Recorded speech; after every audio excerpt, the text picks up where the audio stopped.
Ya, kami lanjutkan. Kami masih bersama dengan Kepala PVMBG Hendra Gunawan dan juga Ketua Ikatan Ahli Kebencanaan Indonesia Harkunti Pertiwi Rahayu.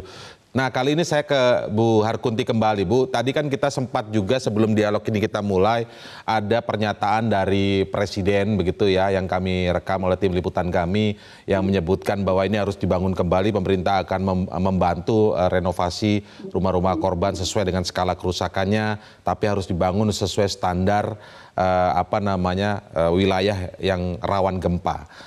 Ini kita ingin mewujudkan apa yang dikatakan Presiden ini benar-benar terjadi begitu, tidak selesai ketika semua beres kemudian kita lupa.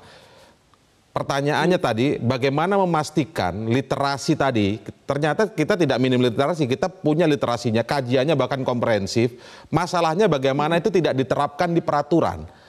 Apakah mungkin, Bu, ini menjadi tanda tanya saya yang cukup besar, apakah mungkin ketika kajian ini diterapkan dalam aturan perda, maka ada konsekuensi standar yang ditetapkan juga di daerah tersebut ketika mendirikan bangunan, ketika mendirikan beberapa bangunan atau gedung dan lain sebagainya, itu harus standar dengan yang sesuai dengan wilayah rawan gempa. Apakah ini yang menjadi kendala kira-kira, Bu?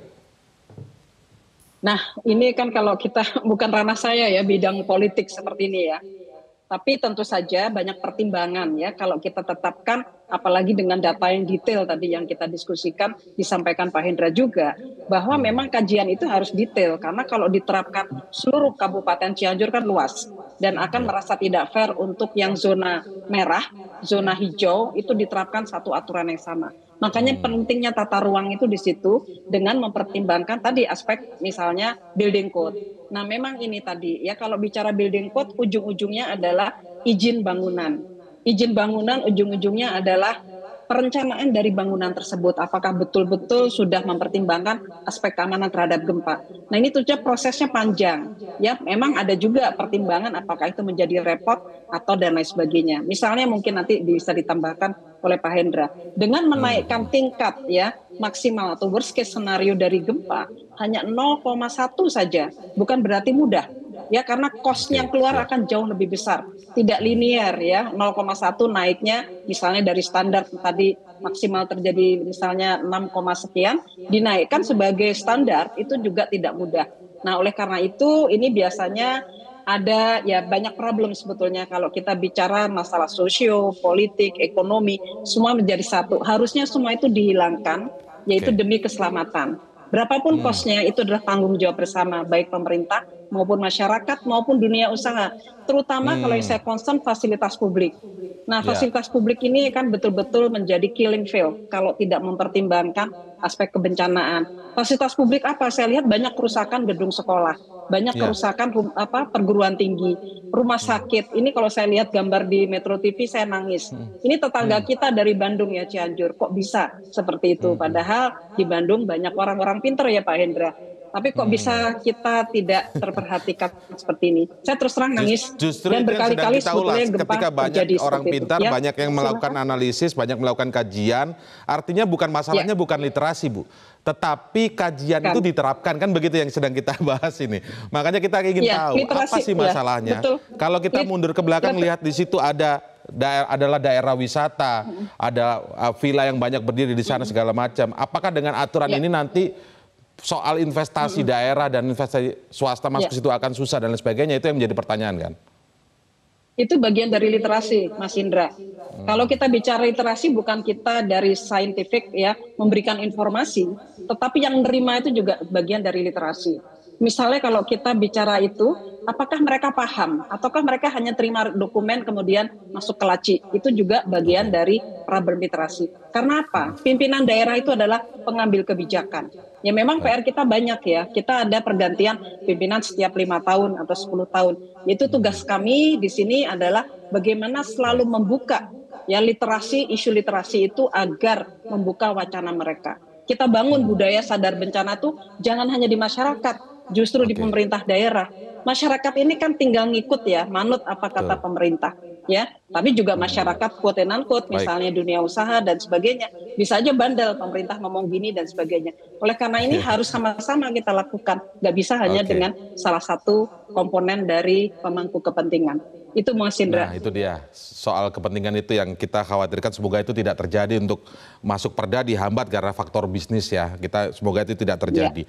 Nah, saya ke Pak Hendra sebagai Kepala PVMBG. Kajian-kajian yang dilakukan, kami ingin dengarkan sekarang Pak, siklus 20 tahunan di Cianjur ini seberapa urgennya sehingga ini bisa digaungkan kembali, sehingga nanti dari masyarakat, dari kita nggak tahu nanti dari pemerintahan dan lain sebagainya akan langsung ini dijadikan pelajaran, dimasukkan dalam sebuah perda misalnya.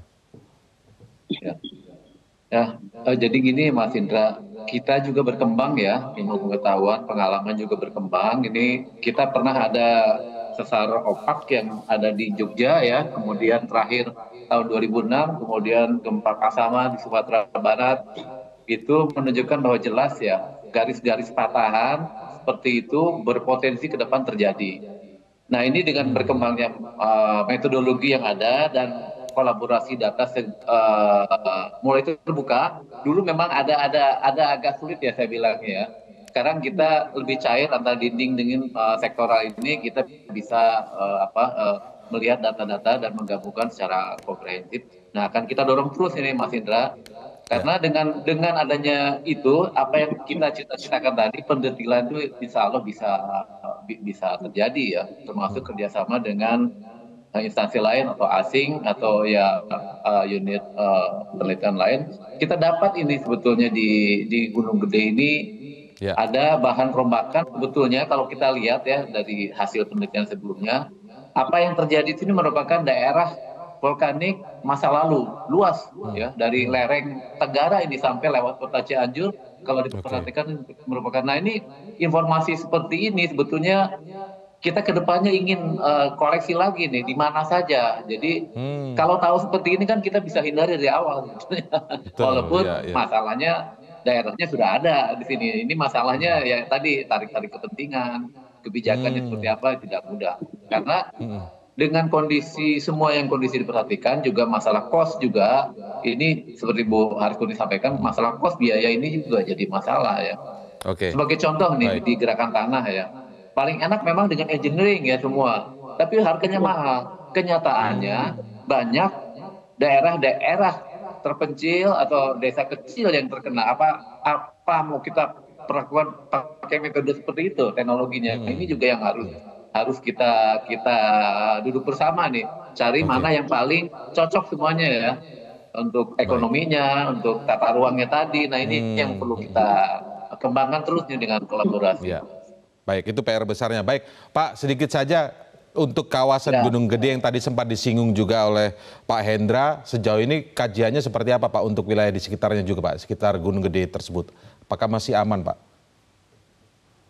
Ya, ini kita sudah mempunyai model tentunya dari hasil tim lapangan 2 hari ini bahwa pemodelan itu memang berupa patahan yang dimensinya beberapa puluh kilometer ya, dan dampak dari hasil kemudian memang cocok dengan apa yang di data-data yang disampaikan barusan di desa-desa itu. Memang di situ memang pusat utamanya. Nah ini ke depan bila kita mempunyai perkiraan lah yang akan menjadi potensi, alangkah baiknya segera diantisipasi. Terlebih kita punya masukan 10 tahunan ya. Baik, Pak Hendra Gunawan, Kepala PVMBG, dan Ibu Harkunti Pertiwi Rahayu, Ketua Ikatan Ahli Kebencanaan Indonesia. Terima kasih atas waktunya di Prime Time News, Ibu.